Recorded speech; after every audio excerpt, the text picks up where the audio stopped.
Committee కుర్రోళ్ళు సినిమాతో నిర్మాతగా తన అభిరుచిని చాటుకుంది నిహారిక కొనిదెల. ఇప్పుడు ఆమె మానస శర్మను దర్శకురాలిగా పరిచయం చేస్తూ మ్యాడ్ ఫేమ్ సంగీత్ శోభన్ హీరోగా తెరకెక్కించిన సినిమా రాకాస. మంచి అంచనాల మధ్య ఈ రోజే ప్రేక్షకుల ముందుకొచ్చిన ఈ చిత్రం ప్రేక్షకులను ఏ మేర ఆకట్టుకుందే తెలుసుకుందాం పదండి. మొదటిగా కథ విషయానికి వస్తే, అమెరికాలో ఉద్యోగం చేస్తున్న వీరబాబు అలియాస్ వీరు అంటే సంగీత్ శోభన్ తన చిన్ననాటి స్నేహితురాలైన సుబ్బలక్ష్మి అంటే నయన్ సారికాను పెళ్లి చేసుకోవాలన్న ఉద్దేశంతో తన సొంత ఊరికి వస్తాడు. కానీ అక్కడ ఆమె వేరే వ్యక్తితో పెళ్లికి రెడీ అయి ఉంటుంది. ఈ పెళ్లిని ఆపడానికి ప్రయత్నించే క్రమంలో వీరు చిక్కుల్లో పడతాడు. ఆ ఊరికి ఆనుకుని ఉన్న కోటలో ఎన్నో దశాబ్దాలుగా తిష్ట వేసుకుని కూర్చున్న రాక్షసుడికి బలిగా వెళ్లాల్సిన స్థితికి చేరుకుంటాడు వీరు. మరి బలి కోసం కోటలోకి అడుగుపెట్టిన వీరుకు అక్కడ ఎలాంటి పరిస్థితులు ఎదురయ్యాయి? అక్కడ నిజంగానే రాక్షసుడు ఉన్నాడా? తన కథ ఏంటి? బలి కోసం వెళ్ళిన వీరు ప్రాణాలు దక్కించుకోగలిగాడా? మళ్ళీ సుబ్బలక్ష్మిని కలవగలిగాడా? ఈ ప్రశ్నలన్నిటికీ కూడా తెర మీదే సమాధానం తెలుసుకోవాలి. కథనం విశ్లేషణ విషయానికి వస్తే, కామెడీ సినిమా అంటే చాలు, కథ విషయంలో ఎక్కువ బుర్ర చించుకోవాల్సిన అవసరం లేదు అనుకుంటారు చాలా మంది ఫిల్మ్ మేకర్స్. ప్రేక్షకులు కూడా కథను పెద్దగా పట్టించుకోరు అనే ఉద్దేశంతో తేలిగ్గా వ్యవహారం నడిపించేస్తూ ఉంటారు. కానీ కథ పగడ్బందీగా ఉంటే కామెడీ కూడా వేరే స్థాయికి వెళ్తుందనే విషయాన్ని గుర్తించరు. రాకాసాలో టీజర్ ట్రైలర్ చూసి ఇది జస్ట్ ఒక సగటు కామెడీ సినిమా కాదని, ప్రేక్షకులను ఏదో ఒక కొత్త ప్రపంచంలోకి తీసుకెళ్లి నవ్వించబోతున్నారనే ఆశలు కలిగాయి. ఆ ప్రపంచం మరీ కొత్తదేమీ కాకపోయినా సగటు కామెడీ సినిమాల్లో చూడని విశేషాలతో కూడుకున్నదే. కాకపోతే నాన్ సీరియస్ గా కొంచెం సిల్లీగా కథను నడిపించడం వల్ల రాకాస మరీ తేలికైపోయింది. అలా అని ఇందులో నవ్వులకేమీ డోకా లేదు. మ్యాడ్ ఫ్రాంచైజీతో భలేగా నవ్వించిన సంగీత్ శోభన్ మరోసారి తనదైన శైలిలో చేసిన అల్లరికి వెన్నెల కిషోర్ గెటప్ సీనుల కామెడీ టైమింగ్, కామెడీ సిచ్యువేషన్లు, పంచ్లు కూడా తోడవడంతో రాకాసలో నవ్వుల కాలక్షేపానికి ఏమీ లోట్లేదు. కానీ లాజికల్ లేకుండా మరీ తేలిగ్గా చాలా కన్వీనియంట్ గా సాగిపోయే కథనాలు మాత్రం రాకాస ప్రభావాన్ని తగ్గించేశాయి. టైం పాస్ చేయించే కామెడీ కోసమైతే రాకాస మీద ఒక లుక్కేసేయచ్చు. విలన్ ఎంత బలంగా ఉంటే హీరో పాత్ర అంత బాగా ఎలివేట్ అయినట్లుగా, హారర్ లేదా హారర్ కామెడీ చిత్రాల్లో దెయ్యం ఎంత ప్రమాదకరం అనిపిస్తే అంత భయం కలుగుతుంది. ఆ భయం నుంచే నవ్వులు కూడా పుడతాయి. అయితే రాకాసలో ఊరు, దాన్ని ఆనుకుని ఉండే కోట, అందులో ఒక రాక్షసుడు, అతడి వల్ల ఊరికి శాపం, ఊరి నుంచి ఒకరు నరబలికి వెళ్లాల్సిన కట్టుబాటు. అనుకోకుండా హీరో ఆ కట్టుబాటులో భాగంగా బలికి వెళ్లి కోటలో ఇరుక్కుని రాక్షసుడితో చేసే పోరాటం. ఈ నేపథ్యంలో ఇలా పేపర్ మీద ఇంట్రెస్టింగ్ సెటప్పే రాసుకుంది మానస శర్మ. కానీ దీన్ని తెరపైన ప్రెజెంట్ చేసిన విధానం మాత్రం అంత పగడ్బందీగా లేదు.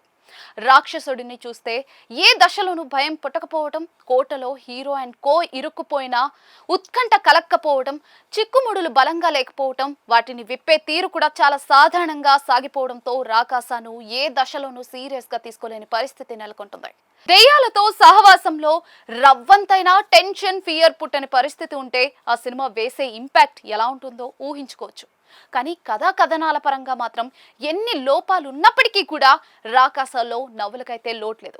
సంగీత్ శోభన్, వెన్నెల కిషోర్ గెటప్ సీను, ఈ ముగ్గురు కూడా కనిపించిన ప్రతిసారి నాన్ స్టాప్ పంచులతో ప్రేక్షకుల ముఖాల్లో చిరునవ్వు చెరగనీయకుండా చూశారు. ప్రథమార్థమంతా గెటప్ సీను సహకారంతో నవ్వించిన సంగీత్ కు రెండో అర్థంలో వెన్నెల కిషోర్ కూడా తోడయ్యాడు. కోట లోపల ఈ ముగ్గురు కలిసి చేసిన అల్లరి సినిమాకు మేజర్ హైలైట్. ప్రథమార్థంలో ఊరిలో జరిగే విషయాలు కొంత ఉత్కంఠ రేకెత్తిస్తాయి. అయితే ఊరి శాపం గురించి అర్థమయ్యేలా ప్రభావవంతంగా చెప్పలేకపోవటం వల్ల మధ్యలోనే కథ బలహీన పడిపోయింది. తర్వాత కోట లోపల రాక్షసుడి పాత్రను ప్రెజెంట్ చేసిన విధానంతో రాకాస మరింత తేలికగా మారింది. అయితే ప్రతి సన్నివేశంలోనూ నవ్వించాలన్న లక్ష్యం మాత్రం చాలా వరకు నెరవేరింది. రాక్షసుడికి సంబంధించిన ఎమోషనల్ యాంగిల్ సినిమాలో మరో ప్లస్ పాయింట్. సినిమాలో అదే బెస్ట్ ఎపిసోడ్ అని చెప్పొచ్చు.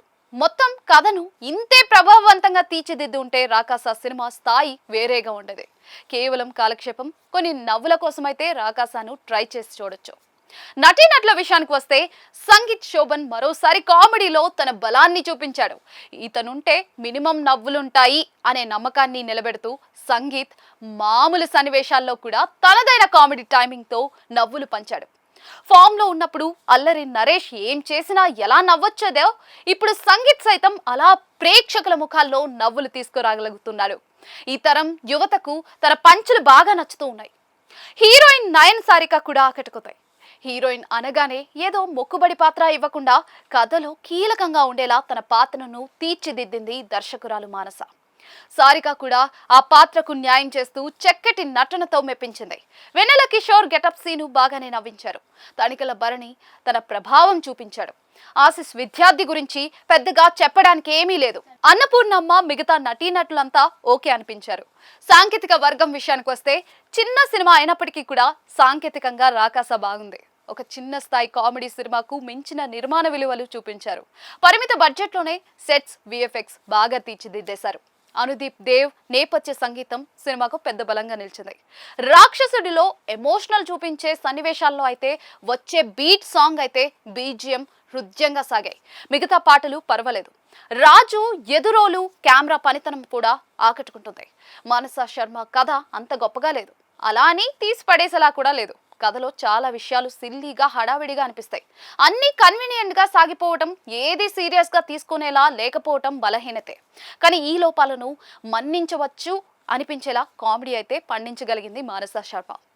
ఆమె టేకింగ్ ట్రెండీగా అనిపిస్తుంది. చివరిగా రాకాస కొన్ని నవ్వుల కోసం రేటింగ్ 5కి 2.75 ఇవ్వచ్చు.